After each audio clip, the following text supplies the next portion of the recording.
So there are three running backs that did not get their extensions that we talked about in yesterday's video, going on with Josh Jacobs, Saquon Barkley, and Tony Pollard. Tony Pollard looks like he's going to play, so he's out of the mix. And with Josh Jacobs and Saquon looking like they're willing to hold out, this might mean they are open to be traded and moved on from. So before we even get into this, of the two guys, which would you rather have between Josh Jacobs and Saquon Barkley? Josh Jacobs, and for multiple reasons. I know I've been talking about, I want a guy that's a pass catcher in the backfield. So trust me, I know I'm like going the complete opposite of what I've been saying here by going with Josh Jacobs over Saquon. But his price tag is at least $3 million cheaper, probably more. He's a fantastic runner in between the tackles, and he's healthy. Just the ability to stay on the field and not limp around with a hamstring for maybe have played 4 games, but yeah, no, you kind of played 4 games with a messed up hamstring. I think that is overblown. So based off that, I would rather go with Saquon Barkley. We talked about this a little bit earlier on the phone. I think the narrative that he gets hurt a lot is a little overblown. Now, don't get me wrong. He has had quite a few injuries. He missed multiple. I think only 1 year where he played every single game, that being his rookie season. The year following his rookie season, played 13. The year after that, he played 2. The year after that, he played 13. And then last year, only missed 1 game. So last year, was pretty much a clean slate for him. And we saw what that was. We saw the impact he had on the Giants' offense. I'd say he has just as much of an impact as Daniel Jones does on that offense. The versatility that he offers. When you see him lining up, you don't know where he's going to go. He's going to be in the backfield. He's going to be in the backfield. Is he going to get the ball handed off to him? Are they going to throw it to him in the flat? Is he going to motion out into the slot? Like, there's just so many things you can do with a guy like that, and Mike McDaniel clearly likes that. The 49ers offense that he's mostly running clearly likes that, and Christian McCaffrey is thriving in that offense, was one of the best offensive players in all of football last year.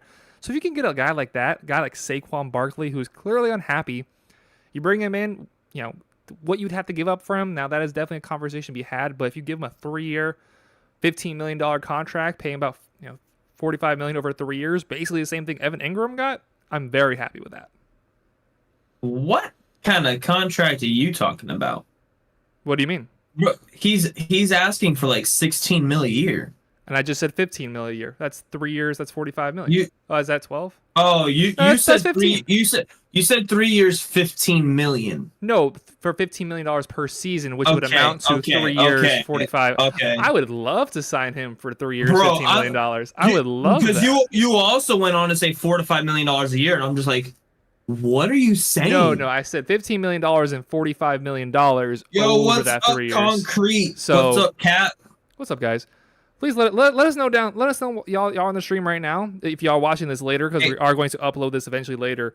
Do watch our live streams. We are live right now, 7 o'clock every Wednesday. Hey, Jacobs all day. Dalvin would be cheaper.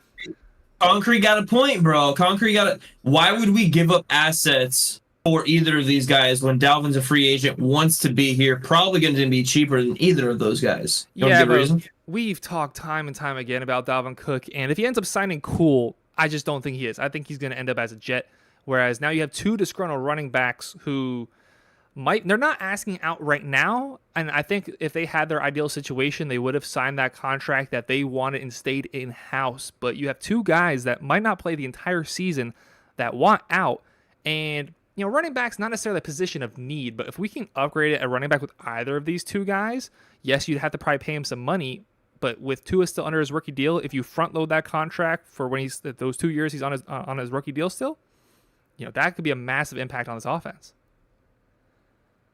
That is also very true there, and like you said, with the diversity.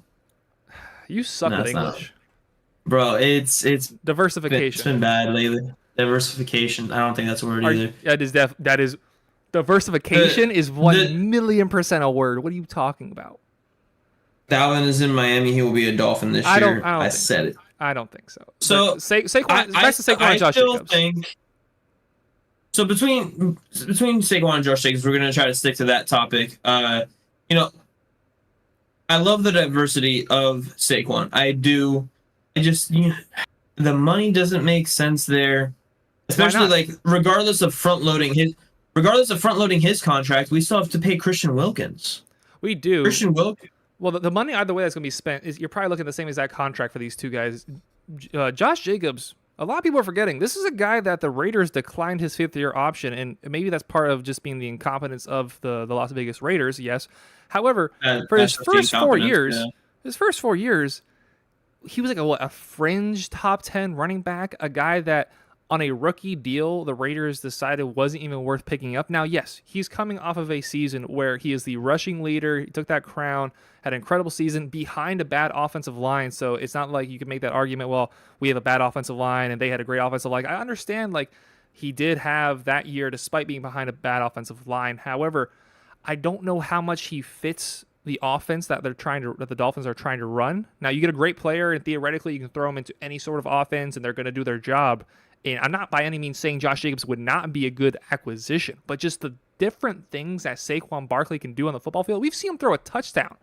Like, did he throw it or Odell throw it?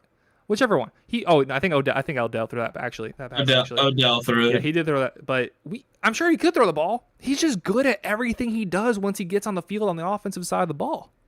I mean, can he play linebacker? We need middle linebackers still probably. So I want to address something Cap asked. He said, "Can Barkley and Jacob save the NFL running back market?" And I hope so. I think I hope so as well because it's criminal. I've been talking about it all off season. All these running backs are getting the same exact contracts, 2 years, $8 million. Dalvin wants $10 million a year.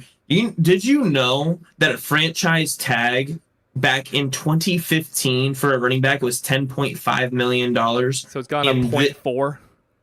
No. It's 10.19 this year. Oh, I thought it was 10.91 this year. No, it's 10.19. It actually went down for the running backs. Yeah, I do think it's ridiculous. So stupid. Yeah, I think it's ridiculous how I like to think I was pretty early on in saying like, hey, don't pay running backs. Like obviously we weren't doing this channel or anything. It's just just me talking.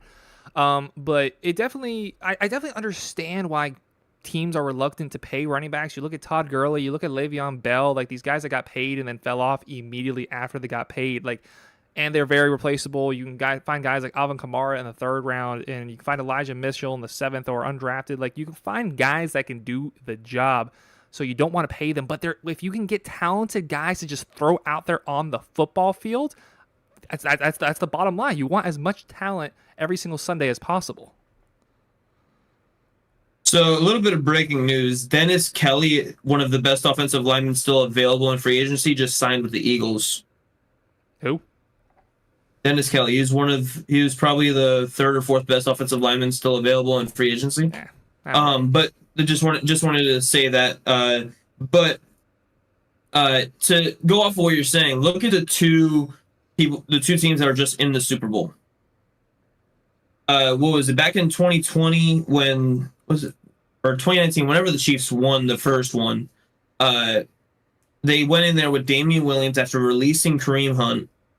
So they released their All-Pro running back. Went there with Damian Williams, who I'm a big fan of, but he was never a top 10, top 15 running back. Very good at what he did, but he wasn't an all-star running back. Last year, they went in there with Clyde Edwards-Helaire, who sucked throughout the season. Isaiah Pacheco, a 7th-round pick, a rookie at that. And then on the other side of the ball, you had Jalen Hurts with his running game. Miles Sanders, they just let him walk to the Panthers. Then they did just trade for Swift, but he's still on his rookie contract. They also signed fairly cheap running backs to load their backfield. So everybody's kind of following the same path. The only good teams right now that are Super Bowl contenders that have an all-pro running back, I would say, are the 49ers, and I think that's it. Yeah, there is that. I could then add the caveat. So if you have a top 5, top 6 quarterback, you don't really need that. And we've had our discussions on Tua. Like you're definitely higher on Tua, but I still think Tua is probably like the 9th, 10th, 11th best quarterback in the league, which is not a bad spot to be.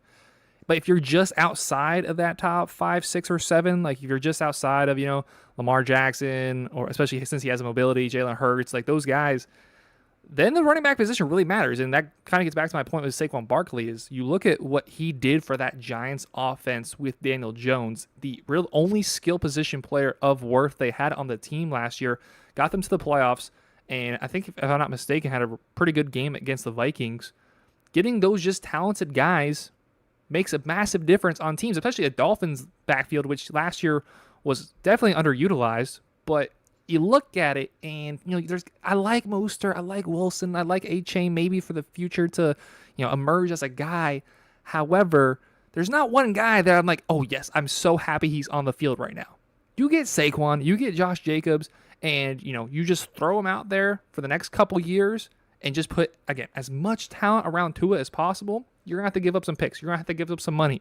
But it's going to be an incredible team with either of those two on the field. I still prefer Saquon Barkley, though.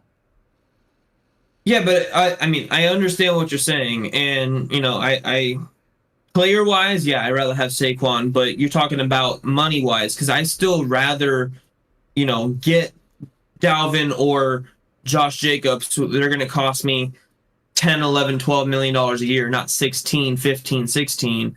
And then I can go and spend, the extra $4 million and, try to pay Christian Wilkins or put that towards someone to potentially replace Christian Wilkins. Because if we can't pay him, then we can't keep him. It's just going to be the fact of the fact.